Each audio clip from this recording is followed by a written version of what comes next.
Bueno, la cosa fue que mientras Ordoño I estrenaba Crone en Oviedo, lo veíamos ayer, en Córdoba empezaban a ocurrir cosas muy inquietantes. El viejo emir, Abderramán II, cerca de 60 años ya, enfermaba gravemente. Su último gesto de autoridad había sido la convocatoria de un concilio de obispos cristianos, porque él podía hacerlo como cabeza política vigente en Toledo, para tratar de solucionar el problema de los mártires de Córdoba, aquello que le contábamos el otro día. Bueno, no lo pudo resolver, ya lo hemos contado aquí. El paisaje se le complicó y para acabar de oscurecérselo, la rebelión volvía a estallar en Toledo, un bereber se sublevaba en Algeciras, entre los moros de Córdoba aparecía un pseudo profeta que sembraba la zozobra anunciando calamidades y cosas así, y además la corte del emir se plagaba de conspiraciones, un horizonte muy sombrío. ¿Y conspiraciones para qué? Pues para suceder al emir. No sabemos exactamente cuál fue la enfermedad que le aquejó, pero debió de ser seria, porque Abderramán II optó por vivir encerrado en sus aposentos, aislado del mundo.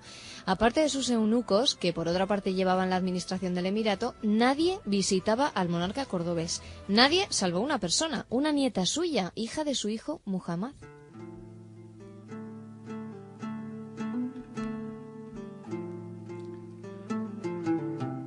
Una nieta, Atentos a la nieta, que va a dar mucho juego, ya verás por qué. Bueno, era evidente que el emir iba a durar muy poco, de manera que no hubo persona en la corte que no se pusiera a conspirar. Abderramán II, de quien ya hemos dicho que sus dos pasiones fundamentales en la vida eran la poesía y las señoras, había tenido un centenar de hijos de ambos sexos. Ojo, un centenar de hijos de ambos sexos.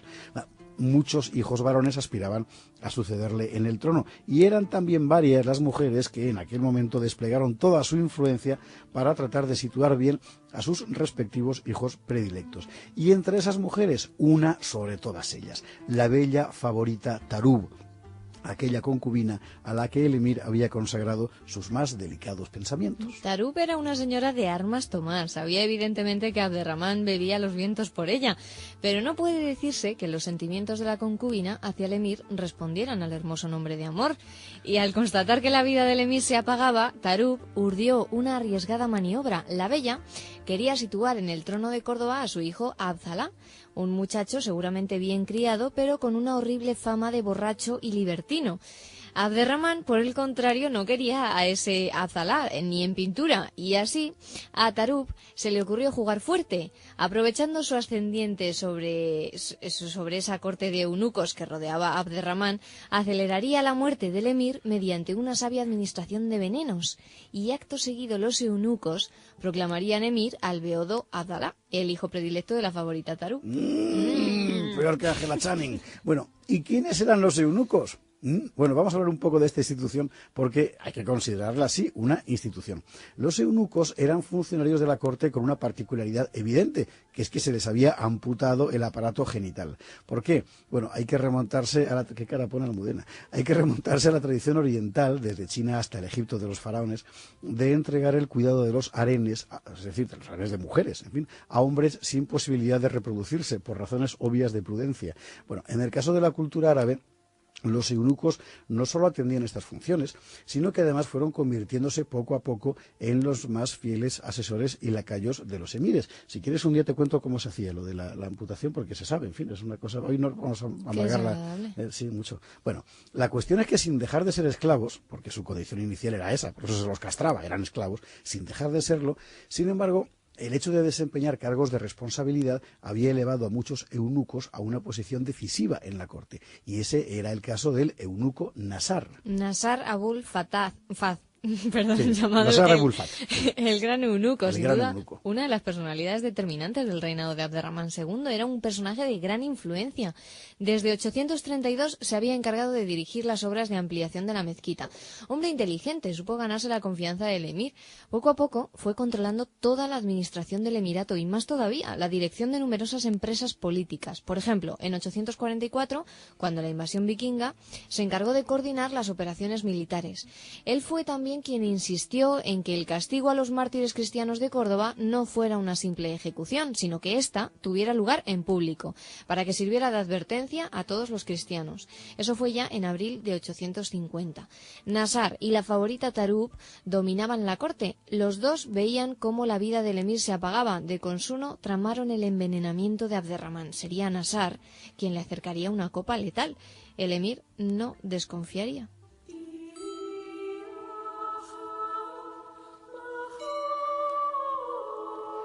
Nasar, en efecto, se acercó a Abderramán, le ofreció la copa. El emir miraría tal vez el obsequio con ojos crueles. Para pasmo del eunuco, el emir no bebió la copa, sino que ordenó a Nasar que él la bebiera antes. Alguien había advertido a Abderramán de lo que se estaba tramando. Nasar se llevó la copa a los labios. Podemos imaginar el pavor que se apoderó del eunuco. A los pocos segundos, Nasar agonizaba entre horribles convulsiones. El emir había desviado el golpe. Aquello hizo que Abderramán, que ya llevaba una vida muy aislada, se encerrara todavía más, como un galápago en su concha. Nadie le veía jamás, solo aquella muchacha, su nieta, de la que antes hablábamos, la hija de su hijo Muhammad. Pobre Abderramán, murió solo, de noche, sin nadie a su lado. Sí, pero mira, no envenenado, ¿ves? Nadie más que los eunucos había en los aposentos del emir. Tarub, por su parte, se empleó a que nadie entrara en la cámara del soberano. Aún era posible coronar al borracho Abdalá. Y nadie, en efecto, entró en palacio. Nadie, salvo aquella muchacha, la nieta, que llegó al alcázar envuelta en velos y túnicas. ¿Y qué temer de una muchacha? Claro. Pero es que esta vez la piadosa visita traía una sorpresa. La nieta comenzó a quitarse los velos uno a uno y quien apareció debajo no fue la muchacha, sino su padre, Muhammad, hijo del difunto Abderramán. Así llegó al trono el nuevo emir Muhammad. Era el año de 852. Pero lo que había que hacer para investirse el endacari en el Emirato de Córdoba. Una cosa impresionante. Bueno, sabemos cómo era Muhammad, hijo de Abderramán II y de su esposa Al-Shifa. Era bajito, con la cabeza pequeña, de piel sonrosada, se teñía para parecer más moreno, inteligente, de buen talante y muy, pero que muy tacaño, muchísimo. No había heredado de su padre ni la prodigalidad que en Abderramán, hay que decirlo, superó con creces el despilfarro. Es verdad que gastó con muy buen gusto, pero el tío era, en fin, no heredó, digo, ni el despilfarro ni la pasión ciega por las mujeres, pero tampoco heredó, y esto ya era un poco más preocupante, la pasión política, que en Abderramán había sido muy profunda. De hecho, Muhammad tardará muy poco en confiar los asuntos del Estado a un tal Hasim ibn Abdalaziz. Pero aunque el nuevo emir no era de lo que se dice un trabajador infatigable, el destino le había deparado una prueba de iniciación semejante a la que había tenido que afrontar Ordoño.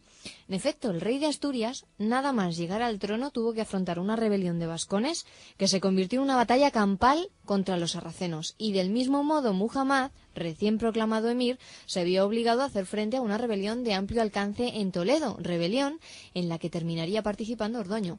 Veamos qué pasó.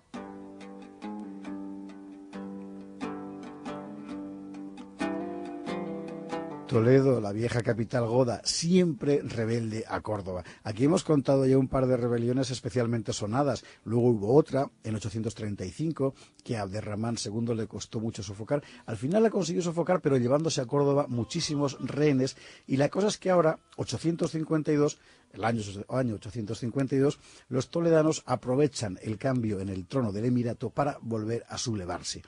Sin duda era una operación planificada tiempo atrás. De repente, bajo la dirección de los magnates de la ciudad, la población de Toledo se rebela y apresa al gobernador de Toledo. Con el delegado del emir en su poder, los toledanos exigen un trueque. No le van a soltar hasta que Córdoba libere a los rehenes presos en Toledo los rehenes de Toledo presos en Córdoba desde la rebelión de 835. Córdoba cede, pero los toledanos van más lejos. Forman columnas armadas, se dirigen contra Calatrava, atacan la ciudad y la toman. Y a Muhammad I se le presenta un serio problema. El nuevo emir trató de estar a la altura de aquel desafío que inauguraba su reinado. Envió a Calatrava un ejército al mando de un hermano suyo, de nombre Alakam, y logró reconquistar la plaza. Pero Toledo seguía indómita y pocas semanas después las huestes rebeldes asestaban un duro golpe a los ejércitos del emir. Fue a orillas del Jándula, no lejos de Andújar. Córdoba había enviado un nuevo ejército, esta vez directamente contra Toledo, al mando de los generales Casim y Tamán.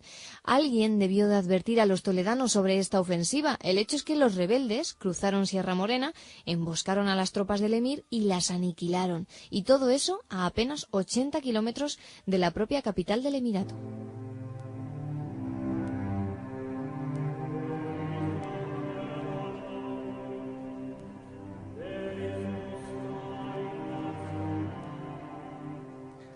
Bueno, para Muhammad era demasiado, evidentemente. Así que el nuevo emir, extremadamente alarmado, resolvió coger el toro por los cuernos. Alineó un poderoso ejército, se puso él mismo al frente y marchó contra Toledo. Era junio de 854. Un gran peligro se cernía sobre la vieja capital de los godos, pero los toledanos habían previsto la acometida del emir y para hacerle frente habían pedido ayuda al único que podía dársela, ¿quién? Ordoño, el rey de Asturias. Y así es como por primera vez se cruzarán las armas del rey cristiano y el emir moro. Pronto veremos cómo fue.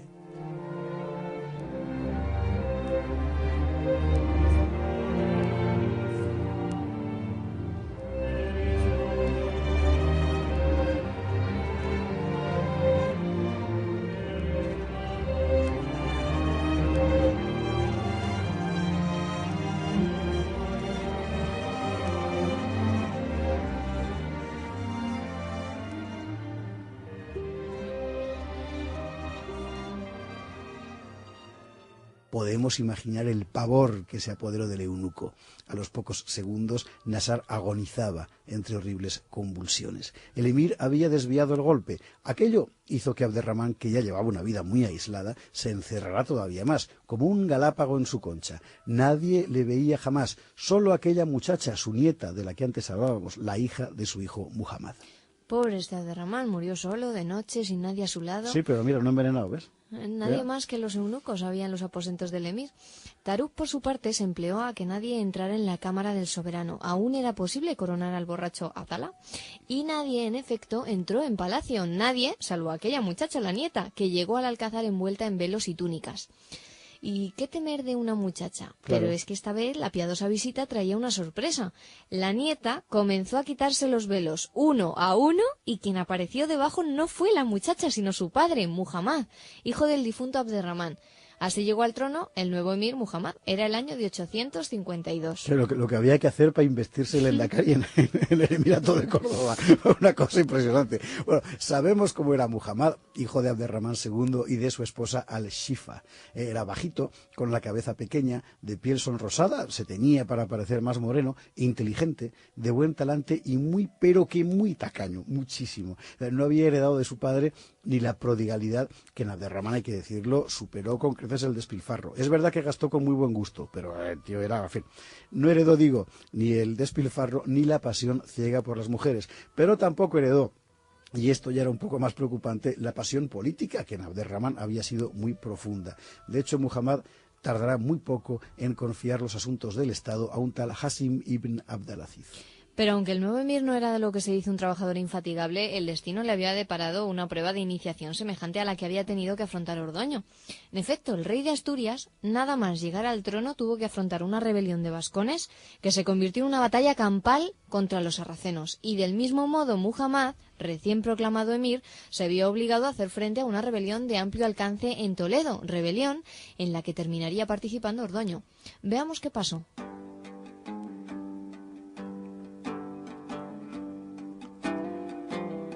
Toledo, la vieja capital goda, siempre rebelde a Córdoba. Aquí hemos contado ya un par de rebeliones especialmente sonadas. Luego hubo otra, en 835, que a Abderramán II le costó mucho sofocar. Al final la consiguió sofocar, pero llevándose a Córdoba muchísimos rehenes. Y la cosa es que ahora, 852, el año 852, los toledanos aprovechan el cambio en el trono del emirato para volver a sublevarse. Sin duda era una operación planificada tiempo atrás. De repente, bajo la dirección de los magnates de la ciudad, la población de Toledo se rebela y apresa al gobernador de la copa, sino que ordenó a Nasar que él la bebiera antes. Alguien había advertido a Abderramán de lo que se estaba tramando. Nasar se llevó la copa a los labios. Podemos imaginar el pavor que se apoderó del eunuco. A los pocos segundos, Nasar agonizaba entre horribles convulsiones. El emir había desviado el golpe. Aquello hizo que Abderramán, que ya llevaba una vida muy aislada, se encerrara todavía más, como un galápago en su concha. Nadie le veía jamás, solo aquella muchacha, su nieta, de la que antes hablábamos, la hija de su hijo Muhammad. Pobre este Abderramán, murió solo, de noche, sin nadie a su lado. Sí, pero mira, no envenenado, ¿ves? Nadie más que los eunucos había en los aposentos del emir. Taruk, por su parte, se empleó a que nadie entrara en la cámara del soberano. Aún era posible coronar al borracho Abdalá. Y nadie, en efecto, entró en palacio. Nadie, salvo aquella muchacha, la nieta, que llegó al alcázar envuelta en velos y túnicas. ¿Y qué temer de una muchacha? Claro. Pero es que esta vez la piadosa visita traía una sorpresa. La nieta comenzó a quitarse los velos uno a uno y quien apareció debajo no fue la muchacha sino su padre, Muhammad, hijo del difunto Abderramán. Así llegó al trono el nuevo emir Muhammad. Era el año de 852. Lo que había que hacer para investirse el Endacari en el Emirato de Córdoba. Una cosa impresionante. Bueno, sabemos cómo era Muhammad, hijo de Abderramán II y de su esposa Al-Shifa. Era bajito, con la cabeza pequeña, de piel sonrosada, se teñía para parecer más moreno, inteligente, de buen talante y muy, pero que muy tacaño, muchísimo. No había heredado de su padre ni la prodigalidad que en Abderramán, hay que decirlo, superó con creces el despilfarro. Es verdad que gastó con muy buen gusto, pero el tío era, en fin, no heredó, digo, ni el despilfarro ni la pasión ciega por las mujeres, pero tampoco heredó, y esto ya era un poco más preocupante, la pasión política, que en Abderramán había sido muy profunda.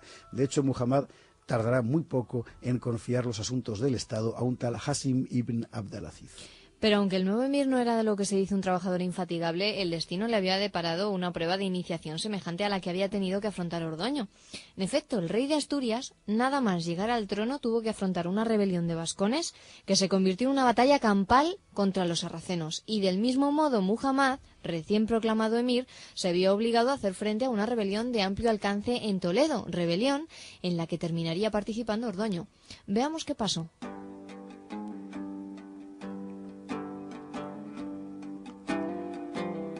Toledo, la vieja capital goda, siempre rebelde a Córdoba. Aquí hemos contado ya un par de rebeliones especialmente sonadas. Luego hubo otra, en 835, que a Abderramán II le costó mucho sofocar. Al final la consiguió sofocar, pero llevándose a Córdoba muchísimos rehenes. Y la cosa es que ahora, 852, el año 852, los toledanos aprovechan el cambio en el trono del emirato para volver a su... Del emir. Taruk, por su parte, se empleó a que nadie entrara en la cámara del soberano. Aún era posible coronar al borracho Abdalá. Y nadie, en efecto, entró en palacio. Nadie, salvo aquella muchacha, la nieta, que llegó al alcázar envuelta en velos y túnicas. ¿Y qué temer de una muchacha? Claro. Pero es que esta vez la piadosa visita traía una sorpresa. La nieta comenzó a quitarse los velos uno a uno y quien apareció debajo no fue la muchacha sino su padre, Muhammad, hijo del difunto Abderramán. Así llegó al trono el nuevo emir Muhammad. Era el año de 852. Lo que había que hacer para investirse el Endacari en el Emirato de Córdoba. Una cosa impresionante. Bueno, sabemos cómo era Muhammad, hijo de Abderramán II y de su esposa Al-Shifa. Era bajito, con la cabeza pequeña, de piel sonrosada, se teñía para parecer más moreno, inteligente, de buen talante y muy, pero que muy tacaño, muchísimo. No había heredado de su padre ni la prodigalidad que en Abderramán, hay que decirlo, superó con creces el despilfarro. Es verdad que gastó con muy buen gusto, pero el tío era, en fin, no heredó, digo, ni el despilfarro ni la pasión ciega por las mujeres, pero tampoco heredó, y esto ya era un poco más preocupante, la pasión política, que en Abderramán había sido muy profunda. De hecho, Muhammad tardará muy poco en confiar los asuntos del Estado a un tal Hasim ibn Abdalaziz.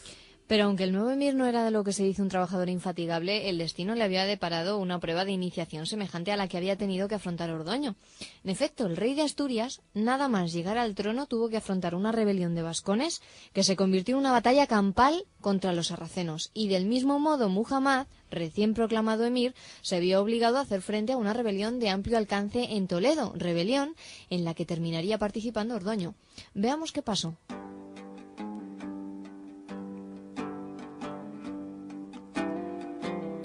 Toledo, la vieja capital goda, siempre rebelde a Córdoba. Aquí hemos contado ya un par de rebeliones especialmente sonadas. Luego hubo otra, en 835, que a Abderramán II le costó mucho sofocar. Al final la consiguió sofocar, pero llevándose a Córdoba muchísimos rehenes. Y la cosa es que ahora, 852, el año 852, los toledanos aprovechan el cambio en el trono del emirato para volver a sublevarse. Sin duda era una operación planificada a tiempo atrás. De repente, bajo la dirección de los magnates de la ciudad, la población de Toledo se rebela y apresa al gobernador de Toledo. Con el delegado del emir en su poder, los toledanos exigen un trueque. No le van a soltar hasta que Córdoba libere a los rehenes presos en Toledo los rehenes de Toledo presos en Córdoba desde la rebelión de 835.